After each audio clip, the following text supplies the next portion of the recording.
So CO2, carbon dioxide, is a natural part of the air mix. It's less than 1%, the majority being nitrogen and oxygen, and it's formed predominantly through transpiration and respiration, so breathing of plants and animals. And it's stayed at around about 280 to 300 parts per million of air for the last 800,000 years. And we know that from ice core data from the Arctic and the Antarctic region. So the problem is that in recent years that parts per million, that concentration of CO2 has increased.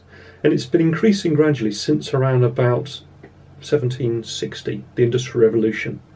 And that's because we've been digging out of the ground coal and oil and gas, carbon-rich structures which formed 200, 300 million years ago from the dying and the rotting of plants and animals and dinosaurs and microorganisms that stayed underground, buried, formed very rich sources of carbon, which when dug out of the ground and burned, like any carbon source, even humans when they're burned, and trees when they're burned, give off their carbon as carbon dioxide, which then forms part of the air and becomes a blanket, forming a greenhouse effect, stopping the sunlight radiation from getting back out into the outer atmosphere and back into space.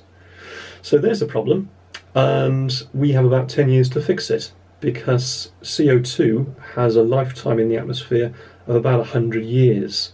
And so anything we burn today and produce as CO2, release as CO2, is going to stay in the atmosphere, in the air, for 100 years. And so by acting on reducing our fuel use and the burning of fossil fuels, such as coal and oil, we are going to have a big effect on reducing climate change. Thank you.